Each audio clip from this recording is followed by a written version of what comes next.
Okay.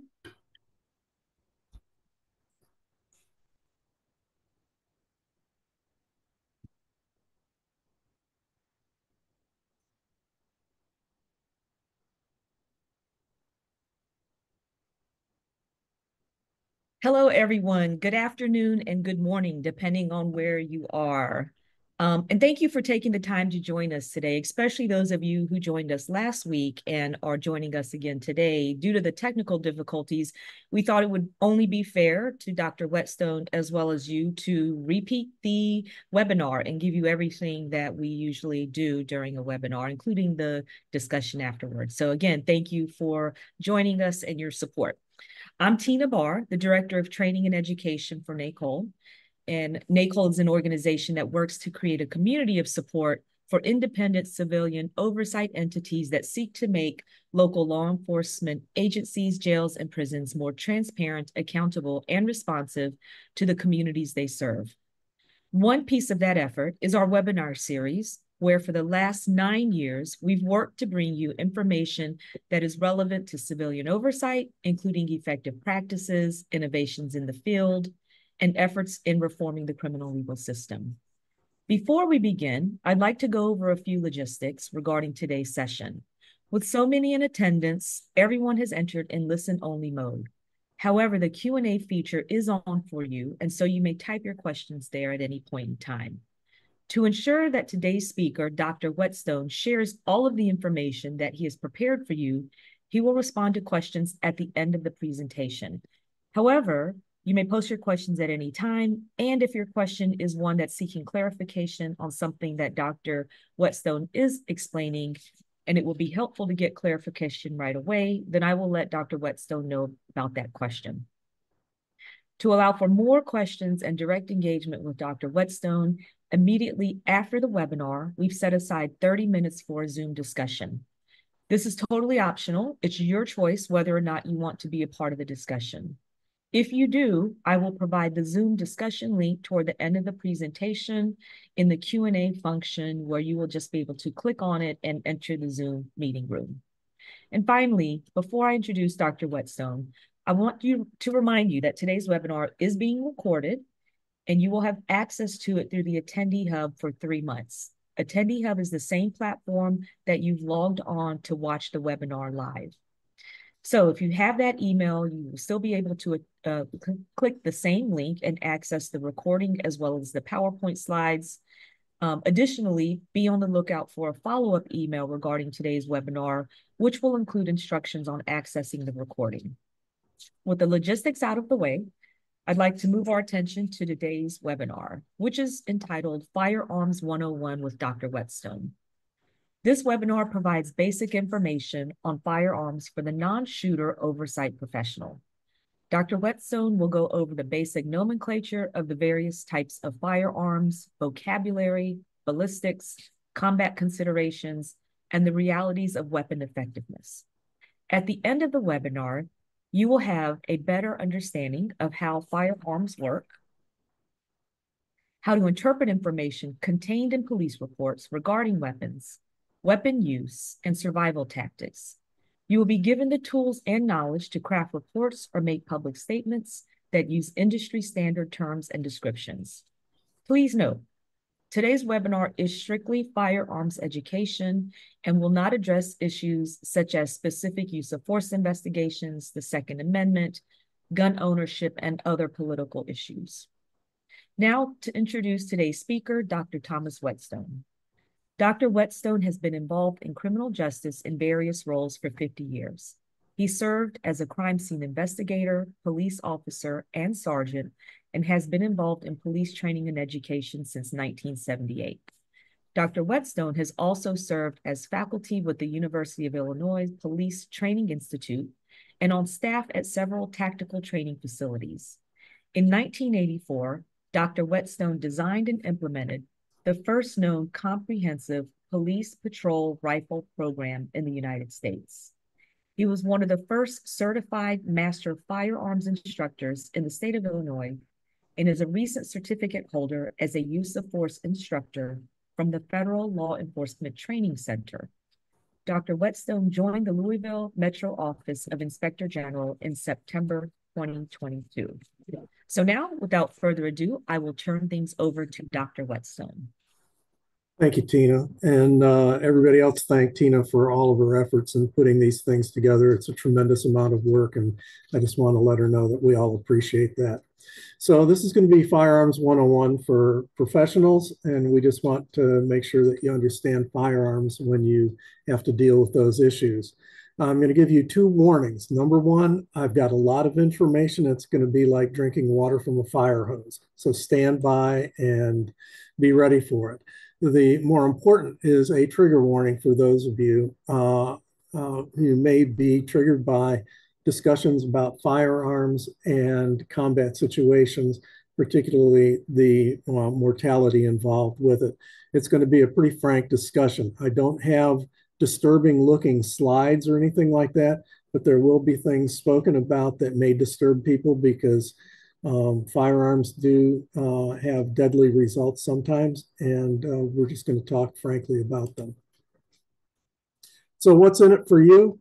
Well, I'm going to give you those standards definitions that are used throughout the firearms industry and to assist you in understanding information that's in police reports. They talk about guns all the time, and sometimes they will use terms that are unfamiliar to the non-shooter. This will also inform your own investigations and reports and how you write things up. And perhaps most importantly, avoid the appearance of uninformed public statements so that when you talk about guns in the press, either print or in front of the camera, that you sound like you know what you're talking about. So we're going to be doing that. Firearms basics, it can be confusing. I've been involved with firearms, carrying them in public service since 1972, and there are still some terms that I find obscure and I have to look up. I'm going to give you a basic understanding about safety, vocabulary. We've got glossaries throughout this, the mechanics of these things. We're going to talk about ballistics a little bit and the physics of firearms and some on police firearms training. Now, apologize for going so fast, but this is a core presentation that's been boiled down from a 40-hour course. So the subtraction process has been a little uneven and it's a little difficult. So let's talk about safety to begin with. All firearms are capable of causing injury or death. They're designed to do one thing, and that's to accurately launch a projectile to an intended target. They need people in order to operate. They will not operate by their own. And modern firearms simply will not fire if they are dropped. And this is my ask of you. If you get a report or a case that comes into your office where they are alleging that they dropped the gun and it went off, please call me. I want to get involved in that investigation because, frankly, it just does not happen. And I'd be happy to help you in any way in investigating that particular incident. You go to a range, there are going to be safety rules posted all over the place. A lot of times they're an entire sheet of everything. And we could boil it down to 4 simple rules. You follow these rules, you will not have a negligent discharge with a firearm. And I call it negligent instead of accidental because it's usually a negligence that's involved in it. Starting out, rule number 1, all firearms are always loaded. Never point it at anyone or anything that you value. If you point it at that $4,000 big screen TV, you must not value it that much. Number 3 is the golden rule. Keep your finger off the trigger until you're ready to fire it. It's the golden rule because if you don't follow anything else, that will probably keep you safe. And then the 4th rule is know what's in line with your point of aim. Now, we had an incident at the academy here at Louisville Metro, and it was a negligent discharge. One of the instructors shot one of the trainees. Now, the good thing is that the trainee had nothing other than a bad bruise underneath his vest. but it was a bad situation. And why? Because they didn't follow the safety rules. He didn't consider that the firearm that he was using was loaded. And there were a couple other things that went into it, but that's the crux of it. Got to be careful all the time. There's three basic types of firearms. And within these, there's literally thousands of designs in them. But the basic types, rifles, shotguns, and handguns. Now, the other thing to consider here is that rifles and shotguns are also called shoulder fired weapons or long guns. So you may see those terms out there as well. And we're going to start with one of our glossaries here, and you'll see these throughout this presentation. Ballistics is simply the study of projectiles in flight. Interior ballistics is what happens inside the gun itself. Exterior ballistics is the flight of the bullet from the end of the gun to the target itself. And terminal ballistics is what the projectile does when it hits the object at the end of its flight. Now, it's Thomas, not called terminal. Go ahead. I'm sorry. Your screen, your slides are not showing. Ah, okay.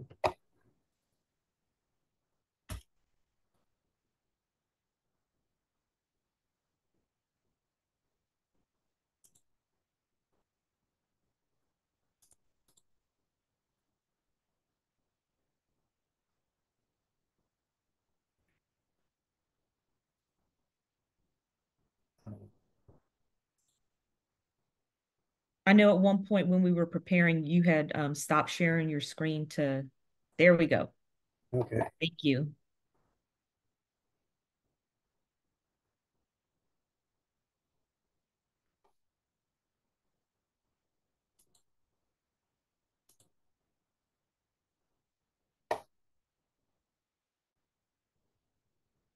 Okay. Once again, I have showed that I'm a technological fool.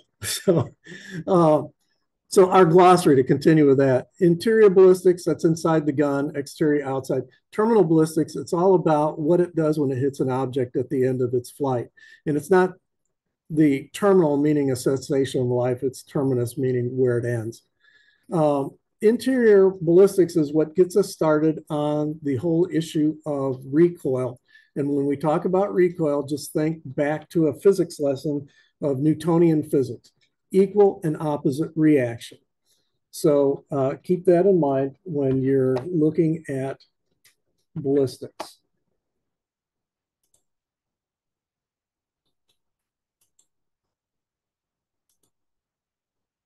So why do you want to know about it? Well, again, with exterior and terminal ballistics, it's going to talk about the potential for fight stopping effectiveness and the potential for any firearm to injure, and the wounding mechanisms in live targets. And what this will do is it'll help describe police equipment decisions and individual actions in active aggressor incidents. Um, Shooting incidents, they're ugly, they're fast, and they're permanent. So they have to make some very informed decisions when they talk about the equipment that they issue their police officers and use. Now, when we talk about weapons, we talk about calibers and ammunition sizes and things like that. There's two basic systems that they use: metric and inches. Now, metric, millimeters. So you get a 9 millimeter. That's a very popular gun out there now. 5.56 NATO, which is the M16 round, 8 millimeter Mauser. And then inches measured in hundredths of an inch. So you have a 38 Special, 357 Magnum, 45 ACP. The terms caliber or bore are used to describe size. So it's a 22 caliber, which happens to be a small bore rifle. In both systems, the term small arms is the diameter of the projectile to be fired. And in the military parlance, a small arm is any firearm that's 60 caliber or less. So basically, just about anything that you're going to find out on the street in your jurisdiction. Now, going back to our glossary here, let's talk about metallic cartridges. These are the ammunition that go into the weapon and get fired from the weapon. And there are various parts to it. So a cartridge is the pre-assembled ammunition. It's an entire round. So this picture over here, that is a cartridge. This is a cartridge over here. The case is just this portion here, this brass looking portion here, and they do call it brass, that holds all the components together. So when it's empty, it's called brass. The primer is usually at the back end of it here, primer here. This is a center fire, so the primer's in the center. And this is a rim fire where the primer material is in the rim of this. So there's two different systems for igniting the powder. The bullet is this part up here. It's the only thing that exits the business end of a gun. That's it. The rest gets ejected out the side and is basically harmless. So the bullet is the only part that goes out. Now, shotgun ammunition is different, and we will have much more on that later on in this presentation. Rifle versus smoothbore. Rifling are spiral grooves in the barrel, and what they do is they impart a spin stabilization on the bullet. When the rifling was created, it allowed projectiles to go much farther, much more accurately. Here you have a cutout. This is actually a cannon, and you can see the spiral grooves in it. And this is the difference between a shotgun, which is typically, to this day, a smoothbore, and a rifle or handgun that has the spiral cut grooves in it. What happens? It just spins that bullet up to an incredible spin velocity and sends it on down the road, being gyro stabilized through that. And the Civil War was where mass production of rifles really came to the fore, and it was a very deadly war for all of us. So when we talk about officer-involved shootings, the objective there is not to kill somebody, but it's to immediately stop the threat. And the police officers are trained to do exactly that. Keep shooting until the threat is eliminated.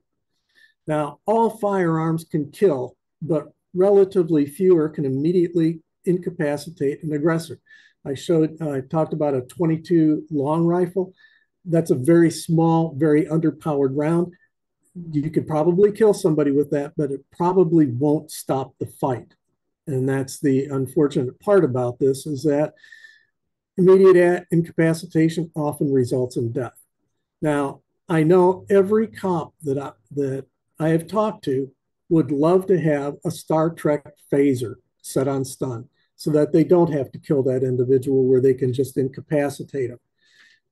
It's not there yet. We were hoping for something like that with the taser, but even that is marginal at best.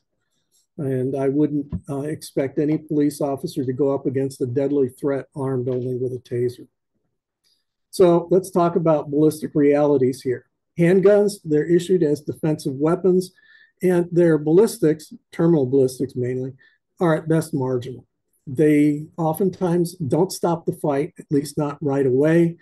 And sometimes with handguns, it's entirely possible to survive the experience having been shot. Rifles and shotguns, for police, they're issued as supplemental weapons. The ballistics are much more effective, in fact, massively so. And we give the officers the right to utilize the most effective means to protect themselves and others. And oftentimes, if they know they're going into a gunfight, they're going to bring a rifle with them, which is the basic crux of any patrol rifle program in the United States, is to bring enough gun to get through the incident. Size and speed matter. And this is always going to be a trade-off. Again, we go right back to the idea that anything to do with firearms is a lesson in physics. So the bigger the bullet, meaning diameter and weight, the more effective it will be on a live target. The faster that bullet is, the more effective it will be on a live target. Now, these are trade-off decisions. because if you have big and fast, you're going to have a heavy recoil and controllability issues. And I can shoot just about any gun, and I'm not bragging on myself here, but I can shoot just about any gun and hit effectively with my first round. But any rapid fire subsequent rounds, I might have a lot of trouble with if that's a gun that's shooting a big and fast round out of it. So that's a police equipment issue that they have to deal with when they're arming their police officers. Modern firearm actions. There's basically single shot repeating arms and then various flavors of repeating arms here. And you can see these. We're going to go through these one by one. So I'm just going to zoom right past this, go on to the next slide here. There's an important difference between automatic and semi-automatic guns. And this is where you're going to sound like a pro when you go and talk to the press the next time. Automatic is one pull of the trigger and the firearm continues to fire until the trigger is released or you run out of ammunition. So that's a fully automatic. Semi-automatic is that it will fire one round per trigger pull. It won't fire another one until you release the trigger and press it once again. So what people call a semi-automatic is probably more properly called an auto loader, because what it's doing is it's automatically reloading the ammunition into the chamber ready to fire again. So you'll see that term as well as semi-auto is auto loader. In my own experience, fully automatic fire is overrated, wastes ammunition, and most people, including people that have a lot of experience with automatic fire, don't do very well with it. These are two examples of fully automatic weapons, machine guns. Machine gun is typically chambered for rifle caliber ammunition. In other words, it's a large cartridge. And these are submachine guns, and they are typically chambered for handgun caliber ammunition. When we talk about assault rifles, my question is, what specifically are you talking about? What is the legal description of an assault rifle? Well, the two rifles pictured here are identical in many ways. They just look different. Same ammunition, velocity, rate of fire, capacity. The one on the top is deemed an assault rifle by a number of jurisdictions. The one on the bottom is not. And the problem with these 9 states that are listed here, they can't agree on a definition. So be careful when you talk about assault rifles in any of your official communications. AR-15 and AK-47 rifles, again, these are typically used as examples of assault rifles. AR doesn't designate assault rifle. AR means Armalite rifle. That was the original inventor company that fielded the M16 was Armalite. And the 15 was added by Colt later. So just keep that in mind when you're making those public statements. When we talk about rifles, there are 6 different types of rifle actions. They all are rifles. They have the rifled barrel. They shoot a metallic cartridge, and it's usually one round or one projectile that comes out the end of it at a time. So I'm going to show you some examples of this, and then we're going to talk about the cycling of the action, which is specific to the bolt action rifle, but also applies equally well to all the other types of repeating rifles. So the single shot rifle, you get one shot at a time. It'll only take one round at a time. This is a break action over here on the left. This is a falling block over here. You take the round, you put it into the chamber there. This block comes up here, this closes there, and you're ready to fire. One round at a time, then you have to break it open, reload it. Bolt action rifles will have our repeating arms, and they will have a magazine in them. It's either inside the gun itself or it might have a detachable box magazine. And I had to have two pictures here because not both of them didn't have everything that I wanted to talk about here. But I'm not going to spend a lot of time on it. These are in your handout and you can look at it. It tells you what the parts are here. Go on to the next slide here. This is a close-up of the action of it. This has got a telescopic sight on it here. That's what this is up here. And a lot of times the shooters and in reports, you will see that it was a scoped rifle or it had a scope on it. That's what they're talking about, a telescopic sight. Makes it easier for old guys like me to be able to see our target that's out at some distance here. And this is what I wanted to spend a little time on here because this action, the cycling of the action, now, this is showing a bolt action rifle, but the same actions apply to lever action, pump action, and semi-automatic actions because it's the same thing. It's just that the action is initiated through a different means. So in this first slide here, we see that this weapon has just been fired. We know that because here we have an outline of the case here, and there's no bullet in the end of it here.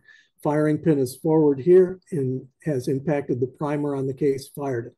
So this is the first part of that. It's been fired. What do they do now? You pull the bolt back here. On the way back, it extracts this round from the chamber here and then ejects it from the gun. In the meantime, this round here has been sitting there down in the magazine. It comes up and it's about ready to get contacted by this little section here and then pushed up into the barrel. As you've pulled this back, it has recocked the hammer or the firing pin on this, reset it, and reset the trigger mechanism here, and it's ready to go. Here we have, it's locked and loaded. You might hear that term on TV and everything else. This is what it means. It's locked in place here. The trigger is already set. The firing pin is ready to go. A live round is in the chamber here, waiting to get fired.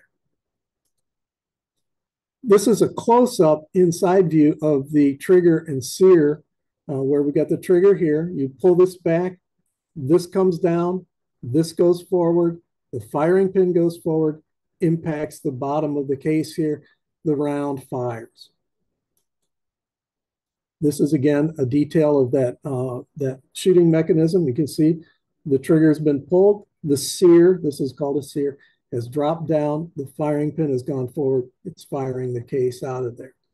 Now, this whole cycle applies to the following guns that I'm going to show you here.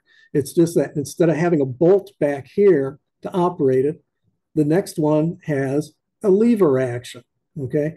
So instead of having the bolt up here, this part here comes down like that, comes back up, and it does the same thing back in here. Same thing is true of the pump action rifles here. The only difference, it doesn't have a lever, doesn't have a bolt, it's got a fore end here that this comes back, operates that action, comes forward, ready to shoot. Comes back, it's forward, ready to shoot. Semi-automatic. You don't have to do anything. You just need to pull the trigger. The gun reloads itself. You release the trigger, and now you're ready to pull it again. Same thing for all three of these rifles.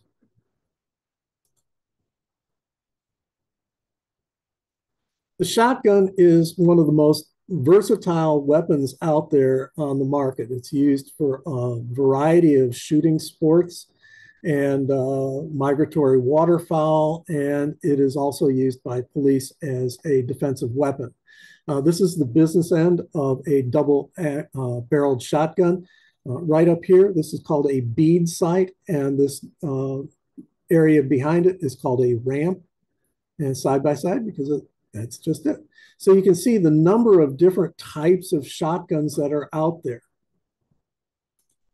What makes them further versatile is there are different sizes of shotguns, going from 410, which actually isn't a gauge, it's a caliber, all the way up to 10 gauge. Now, we're going to basically limit our conversation of shotguns to the ones that are used by police, and that is typically 12 gauge shotguns. Now, within that 12 gauge shotgun, each one of these cartridges down here, or shells as they're called it with shotguns, will fit into a 12 gauge. So each one of them is 0.727 inches in diameter, but you'll notice the length is different on them. Now, most police shotguns will stop at this one at the 3-inch magnum. A lot of them stop here at 2 3/4. This is pretty much the standard size for a shotgun. Now, the interesting thing about shotguns is they can shoot either one projectile or many, and the many depends on the size of those projectiles. So going on with the types of shotguns, these are two-barreled shotguns. You've got the over-under, so literally that's what it is, and then side-by-side like the one we saw before. Now, there are some similarities and differences between these two. This one has exposed hammers. You can see one of the hammers here and one here. They both have this type of a lever here that opens the action and lets the barrel drop down. And they both have here, I believe these are called tang safeties here, and that renders the trigger inoperable when the safety has been put on. So those are double-barreled shotguns. These are two types of tactical shotguns. This one's a pump gun, so it operates the same way that those rifles did. It just pump that back, bring it forward, you're ready to shoot again. This is a semi-automatic. Again, the action runs the same way that it did for the rifles. It just does it automatically. So you pull the trigger, it cycles the action, release the trigger, pull it again, it's ready to go. This was a item out of the 1960s. It was well before its time, and it didn't get to last. Moving on to handguns, a number of different types. There is a fully automatic handgun. There are very scarce. You're likely not to see them. To me, a fully automatic handgun is an answer in search of a question. I just don't understand why anybody would even want one. So going back to our glossary, let's talk about the parts of a handgun. The hammer is simply the part that either drives the firing pin, or it has a firing pin on it and strikes the back of a cartridge. Typically, the ones that have a firing pin on them are older revolver types. A variant of this with the hammer is having something that has a striker on it. In other words, it's a firing pin that's put in simply by the force of a spring. When you cock the weapon, cocking is chambering a cartridge and setting the mechanism to fire. And then you've got actions that there's 3 different types of them. Single action. The hammer must be cocked separate from the trigger pull. Typically, you'll see these in older black powder guns and older or contemporary examples of Old West guns. So those single action, you got to cock the hammer and then pull the trigger. Double action are what we see in modern revolvers, ones that like I carried as a police officer, where the hammer can be cocked while you're pulling the trigger. So you pull the trigger, it cocks the hammer, and then drops it, and it fires. All one smooth action. Now, there is DASA, which is double action, single action, which is actually what most of the modern revolvers are, where if I wanted to, on my service revolver, I could cock the hammer back with my thumb and then fire it single action. Now, the subsequent round after that is either I cock the hammer back again, or I have to pull it all through with a double action trigger pull. Now, the difference between them is that a double action trigger pull is typically between 10 and 15 pounds of pressure on that trigger to make it go. Single action brings it down to between 6 and 8 pounds. So there's a substantial difference between single action and double action.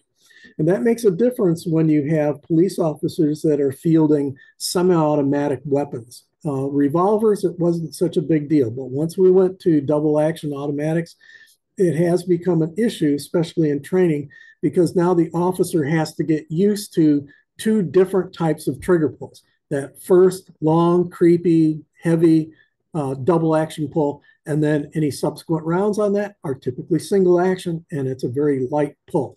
So they have to be able to make that transition when they're shooting. What are the handgun parts of a semi-automatic pistol? This is a Beretta 92 semi-automatic pistol.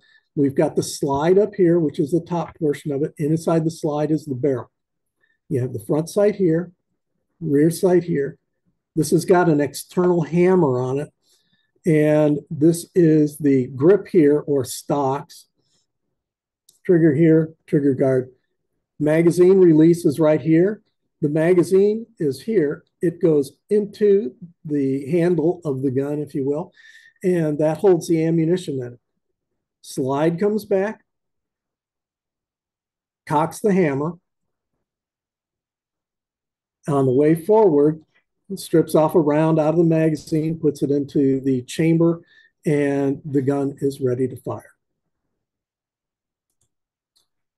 This is an example of a revolver. This is a copy of the one that I carried when I was on duty. It's a Smith Model 66. And I just wanted to show you this picture because there's a tremendous difference between revolvers and semi-automatics. And this is the cylinder here. This part here is called a crane. Okay, and this is a cylinder release. In order to put ammunition in it, you have to swing this cylinder out. But again, it basically points and shoots pretty much the same way as a semi-automatic. Now, this is one of the reasons why revolvers are not so popular. There's a lot of moving parts, a lot of things that can go wrong. Now, I never had any of my revolvers go bad on me or have a problem with them. But if you get in combat or they're dropped or anything like that, then you need to take it to a gunsmith and make sure everything's working right. So this is showing the same revolver with the cylinder tipped out here. The crane is open here. It's got an ejector rod here. And this is the bottom of the cylinder here. And this is where you put the ammunition in here. This one is a 6-shooter. The thing that you need to know is that some small snub-nose revolvers will oftentimes only carry 5 rounds in them. And they do that just because of size considerations here. There are single shot handguns. These are 3 examples of them. And this one and this one, a lot of times they are chambered for rifle rounds. And you see this is a bolt action here. This one is a tip-off action, same as this one here, just a different mechanism. So these are single shot, one shot, open it up, put in another one. These are Derringers. I've never understood the attraction to them. I would not want to shoot one. They're a handful, even with small caliber ammunition. These are 4 different types of revolvers. This one over here on the top left is not a toy. It's a pink gun. For those of you who are familiar with handguns, yes, this picture is reversed. So it's a mirror image of it. So this is double action only because you'll notice it does not have an exposed hammer here. So the only way to make this thing go is double action trigger pull every time. This is a double action, single action. You can cock the hammer back with your thumb if you want to. This is single action only. You have to pull this hammer back in order to make it run. Same thing here with this. This is a contemporary replica. This is a vintage firearm. These are examples of semi-automatic pistols. The venerable Colt 1911, and I say Colt there, and it's a misnomer on my part. The 1911 is made by multiple manufacturers. So if you see 1911, this is the design. Ruger makes them, Colt makes them, several other smaller companies make them. They are ubiquitous in the firearms industry. This is a Walther PPK for those of you who follow James Bond. This is his weapon of choice. This is a Walther PPS. This is a duty-sized weapon for people and police officers in 9mm. And this is a pocket pistol, a 380, and this is also a double action only. What are you going to commonly see at a police department? What are they fielding? What are they using as their weapons? If I were to walk into a police department and not see anybody carrying a gun, I would make my first guess they're carrying a Glock. The Glock has really taken over the police armament industry.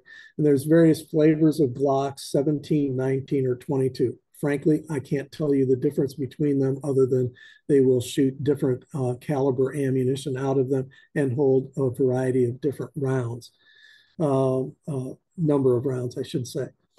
The Beretta 92, back in 1911, the U.S. military adopted the Colt 1911. That's why it was called the 1911. And then they replaced it in the 80s with the Beretta 92. They have now subsequently said that they are going to replace that with a weapon made by SIG Arms. And here's a copy of SIG. And they have it in 40 caliber and 9 millimeters. Same up here for the Glocks. Typically, the 45, you're going to see that in 45 ACP. That means automatic Colt pistol. You might sometimes see it in 9 millimeter, but typically it's 45. The common police long guns, starting out with the patrol rifle, the AR-15 is out there. The Remington 700 is typically a police sniper, or what I call a preemptive marksman gun. And then the one on the bottom is a Remington 870 pump action 12 gauge shotgun, the probably the most popular police shotgun that's out there. We're going to talk about ammunition, but before we do that, let's talk briefly about these things that some people call these things clips. Do not talk to me ever and call these things a clip. They are a magazine. Magazines hold ammunition and they feed them into firearms during operation. So it is a magazine, not a clip. When we talk about ammunition, we're talking about infinite possibilities. There's variations between rifle, handgun, shotgun, and I'm going to give you this glossary again here. When we talk about caliber, we're talking about the diameter of the bullet. How big a round is it? 38, 45, or 9 millimeter? They're all different. The weight. In bullets and powder, weight is measured in grains. Now, this goes back to apothecaries, and a grain is simply the weight of 1 grain of barley, so it's abbreviated grain. The only other people that use grains that I know of are druggists and pharmacists. Muzzle velocity is the initial speed coming out of the barrel. It's measured in feet per second. Kinetic energy, foot-pounds. And rifling, again, spiral grooves. We talked about that before. Moving on. These are cross sections of 2 different kinds of bullets. Basically, everything from the bullet on down is the same. You got a primer, you got a case holding everything together, you got the powder inside. Same over here. Case, primer, powder. Bullets up here. The difference being, this is a full metal jacket. In other words, it's got this bronze or copper jacket all the way around a lead core. This one is a hollow point, and it doesn't look like it's got any jacket on at all, but it's got this huge cavity in it. Now, the hollow point can vary from one manufacturer to another. It's all designed as controlled expansion ammunition. The idea is to make the diameter of this thing larger once it hits the target, cause more damage, stop the fight more reliably. As I've already said, firing a weapon, it's a lesson in physics. Newtonian physics. For every action, there's an equal and opposite reaction. It's a controlled explosion. And, each round contains these titanic forces. It's just, there's an immense amount of power. So because of that, just small incremental changes can make huge changes in the performance of that bullet and that weapon. Just small changes in size or the weight or the diameter, even the type of propellant. And above all else, gravity is always working against the police marksman. And this goes particularly to those people that are shooting sniper type weapons or the preemptive marksman. Let's set up an experiment here just to show you what this chart means here. We've put a rifle, in this case, it's a patrol rifle in an M16 type rifle, 30 inches off the ground. We make sure that it's perfectly horizontal to perfectly horizontal ground all the way out to, say, 500 yards. We fire that weapon. Gravity immediately affects it. So it starts taking a downwards nosedive. It'll hit the ground about 400 meters out. Well, why should you even care to know that? Well, gravity is always working on it.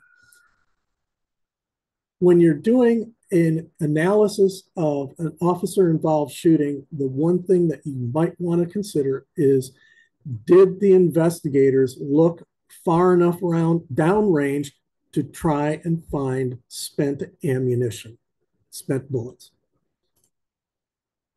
So physics again, because gravity is operating on it all the time, bullet paths are measured in trajectories or arcs. So it's always having an arc that's taking it from the muzzle all the way out here to the target. Keep that in mind. And it's the same way for handguns as it is for rifles at long distances. I've already talked about recoil. It's an issue with all service weapons. Inertia, again, physics, it's difficult to overcome. So bigger guns, heavier firearms absorb recoil better. You get a light gun, you're going to feel the recoil a lot better. And people are very different from each other. Some people are extremely sensitive to recoil. Other people, it doesn't seem to bother them much at all. So this is a consideration that you have to have. Recoil is a result of the dynamic forces of that little explosion that's going on in that chamber, pushing the bullet out. As it pushes that bullet out, Newtonian physics, equal and opposite reaction, it's pushing that case back against the chamber and pushing the gun back in the hand. Now, getting the bullet on target where you need it is a matter of good hand-eye coordination. And I think it's worth talking about in this forum to give you an idea of what a sight picture looks like and how small errors at the gun, at the sights, can make for huge errors out at the target. Let's take a look at what a good sight picture looks like. So here we have the rear sight. Typically, it's a U-shaped notch here. And this is the front sight. It's typically a post. And this is our target. Let's just say it's an 8-inch plate out there at 15 yards. So to line it up properly, I want to get the top of this front post equal to the top of the rear post with equal amounts of light on each side of it. And then I put it right there at the base of that target. This is called a 6 o'clock hold. So if I make errors in my sight alignment, and believe me, people, it is easy to do in combat. At the range, yeah, you can line it up pretty good and it'll work pretty well for you. It's easy to do. I was very good at the range. Combat marksmanship is another thing altogether. There's a lot of dynamics going on there. So small errors can make for big errors out at the target. So let's take a look at this one. Here it is. In actuality, this distance here, where this is down from the equal up here, probably not much more than a millimeter, if that. And it's off 3 inches out here at this 8-inch plate.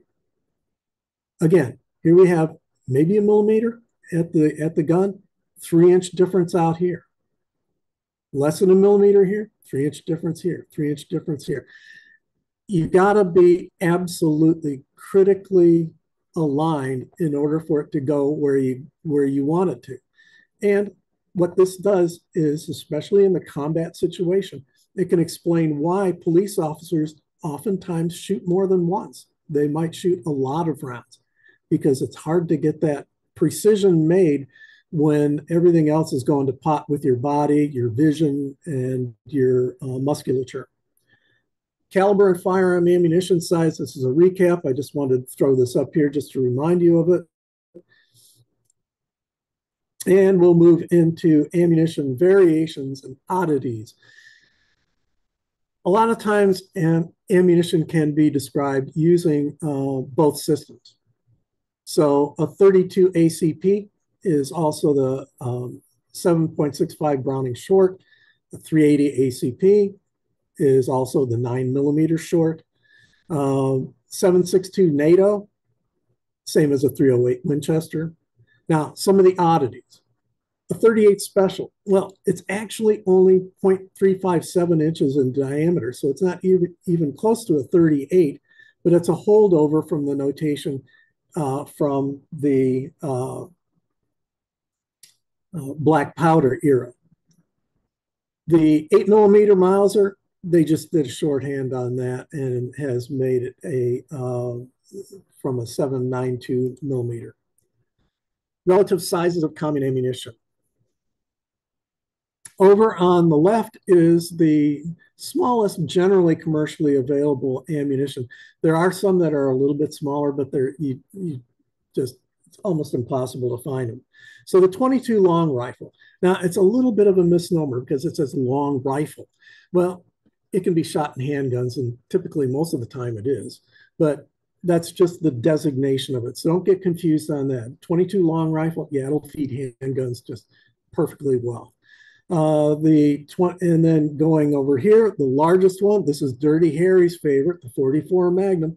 It was the most powerful handgun in the world at the time of the movie. It is no longer the most powerful handgun in the world. 45 ACP, this is what the US military used for years. 9mm Luger, or 9mm Parabellum is another term you could use for that. That was used by European police. It's now widely used in the United States, as is the 40 Smith & Wesson, just a little bit bigger, a little bit faster. Over here, rifle cartridges. This is the 30-06 Springfield. Now, the way that I said that is important. When you read that, it looks like 30-06. If you say that, we will know that you're a complete amateur. So it's 30-06 for 06. That's when it was developed and used by the US military. 308 Winchester, this is the 7.62 NATO round, the same that is used by the military in rifles today.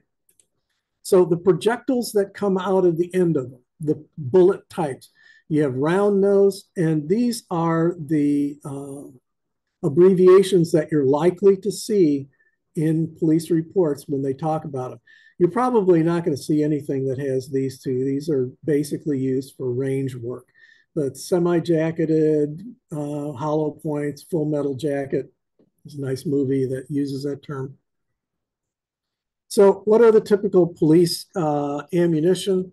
Well, the ones with the red arrows are the ones that are pretty common in police. Not too many actually use a 45, so it's mostly the 40 and the 9mm. 45s, typically you'll find those in departments where they allow their officers to choose their weapon. And some of them will choose the 45 and choose the 1911. The early part of the 20th century, the 38 Special was the police round. Even though the weapon that I carried on duty was a 357 Magnum and would have carried the 357 Magnum ammunition, the city council for our jurisdiction decided they didn't want us carrying Magnums and said, okay, 38 Specials is the best you can do.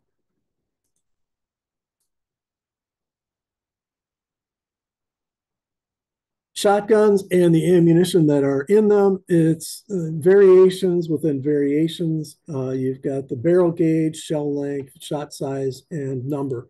I'm not going to go into real depth on this. The 10 gauge, primarily used for migratory waterfowl. You'll rarely see that in policing at all. Again, police, typically they're going to be using cartridges that are 2 3/4 inch or 3-inch magnums. And what's the difference between a shotgun round and a classic metallic cartridge? It's in the number of shot that can be expelled out the end of it. So that makes the shotgun extremely versatile, but it also, in my estimation, gives it some serious drawbacks. So you've got options with the shotgun. Now, let's just say that this is that 2 3/4 inch case. It can have a lot of pellets in it or one. If it's got one, it's usually called a slug. Now, the additional component that you see in a shotgun round is the wad because it needs to have something to hold all this shot and keep it away from the powder.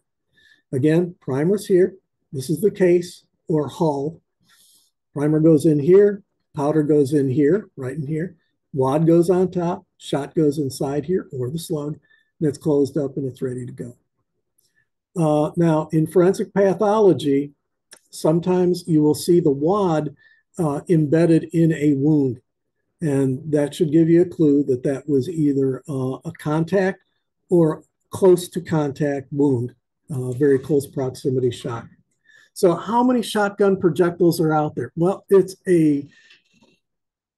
so many that I can't even give you the entire spectrum here. But here you have the relative sizes. The number 12 shot, it's about the size of a grain of salt. What we used at the department I was on was number 4 buckshot in our 12 gauge that gave us 27 pellets. Now, when you get up to these, it's not O, double O, or triple O. It's aught. You got to use that aught term. So it's single aught, double aught, and triple aught buckshot. So with double aught buckshot in a 2 3/4, it's about 8 pellets that are coming out there. If it's 3-inch Magnum, it's about 12 pellets. So keep that in mind when you're looking at police and their shotgun use. Typically, what I've found is that it's double aught or number 4 that they tend to gravitate towards. The problem when you're looking at police reports, just keep in mind with a shotgun, you've got multiple projectiles whistling on downrange. So it can cause hazard to people that are nearby or just beyond the subject that is the target of that particular round. So keep that in mind. The wounding mechanisms of the various types of rounds. Handguns, basically the wound channel is a result of the diameter of the projectile once it hits those tissues. So it'll have what's called a maximum temporary cavity, but typically with a handgun, that maximum temporary cavity doesn't really amount to much, and it doesn't really have that much impact on the effect of the bullet. Now, there are some where it does, but for most purposes, no, it doesn't. The rifles are a different animal altogether. Now, consider, if you will, a speedboat going through a narrow channel. If that speedboat is going slowly, it doesn't create much of a wake in the water. If it's going fast, it can create quite a wake behind it, and it could damage things on the shoreline or tied up next to it. So that's the difference between rifles and handguns, is that wake effect. Now, that speedboat in the channel, that's a 2-dimensional. With a rifle round, it's a 3-dimensional wake. So the larger caliber, higher velocity on those, the more lethal they are. Shotguns, they work on a different principle altogether. It's what I call mass infusion. And it simply is just the number of projectiles that enter the target. And keep in mind, since it is a shotgun, after you get back beyond 10 yards, each one of those projectiles can create its own wound channel. So it can become quite devastating when you hit.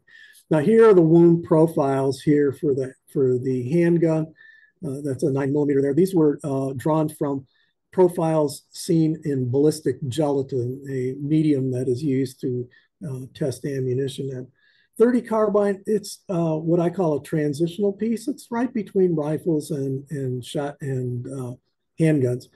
The 5.56 NATO will stretch those tissues by that maximum temporary cavity beyond their elastic limits and cause them to break, cause supplemental bleeding, create additional projectiles out of those tissues. The shotgun, multiple projectiles going in there, mass infusion. Same thing is here with a 30-30 Winchester. That's a hunting rifle. Pretty big maximum temporary cavity. What happens with a wound profile with a shotgun? Well, Marty Fackler did this. This is one of his drawings from his work. And it does show the 27 pellets of number 4 buckshot like we carried in our department. It was a relatively near shooting because the wad is in there. And so the wad typically doesn't travel much beyond 15, 20 yards before it stops because it's just plastic and it just doesn't have any ballistics to it at all. Hey, Dr. Whetstone, just real quick. It's 3 o'clock, and so you, as soon as you wrap up, we'll go into the Zoom discussion.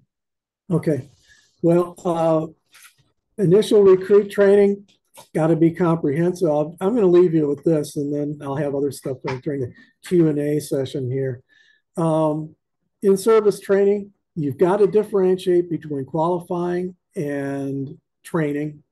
And most departments just simply do not do enough training. So I will stop it there and turn it over to Tina for the end of things here. Okay, so there is one question, if you wouldn't mind answering before we head to the Zoom discussion. The question is, what are some firearms related terms or language that we should not use when talking about or writing about firearms? Be very careful about assault rifles and be sure that you are absolutely accurate with the terms automatic and semi-automatic. And then everything else is going to be dependent on the situation and the type of weapons that were involved. Thank you. Okay, so if you're still on, those of you who are still on, the recording for the webinar will be available on the attendee hub for 3 months from today. And Dr. Whetstone did add or update his slides and added a few more compared to last week's PowerPoints, if you were with us for that. And so I will upload in Attendee Hub the most recent version of the PowerPoints following the webinar today. And so I have put in the Q&A. Okay. I will put in the Q&A, or I already put in the Q&A the link for the webinar discussion. And so I will get to this question if you wouldn't mind, and just in case the people who are asking are unable to join us for the discussion. There are 2 quick questions. One, I've always heard that officers were trained to empty their handgun when shooting. Is that true? No, no, it's not. The quick answer is no, or they shouldn't be. What they are trained to do is to shoot until the threat is eliminated. If you've neutralized the threat, then you stop shooting. Now, think about this. There are human factors involved here. So there are multiple reasons why a police officer might continue to shoot even after that person has been incapacitated. Number one is reaction time. Did the officer have enough reaction time to be able to shut down and say, yes, this threat has been neutralized? Again, I could take a gun, shoot somebody, inflict a fatal wound in them, and if they continue to fight, then the action is still on, and I am encouraged to continue to shoot until they are down and eliminated. But empty the gun? No. Okay, and then the second one, officers frequently say one in the chamber. What does that mean specifically? Well, that's the only sane way to carry a firearm for anybody. That means that there is a live round in the chamber and the weapon is ready to fire. Now, with some weapons, there will be a safety that is on. Most of the double action semi-automatic pistols that are carried by police, all they need to do is, just like with a revolver, is pull the trigger and the gun will fire. The exception are like single action semi-automatics like the Colt 1911, where it's got a thumb safety on it, but otherwise it's ready to go. You take that safety off, pull the trigger, it fires. So one in the chamber means yes, there's one that's there. It just doesn't make sense to carry it any other way if you're going to be using that gun as a defensive weapon in policing. Thank you, Dr. Whetstone, and thank you all for attending. If you want to join us for the Zoom discussion, the link is in the Q&A feature. You should be able to see it. And then Dr. Whetstone, if you look in the chat function for you and I, let me know if you see the webinar link. I mean the Zoom link. Yeah, it should have like a two question at the end of it. Is that the one? If you click on chat at the bottom, Yeah, it says post webinar Zoom link. yeah, it's got yeah, okay. Okay, so if you just click on that, that'll take you to the room. And all right, I will see you all there in a minute or so. Thank you for attending and your support of NACOLE. Have a great afternoon.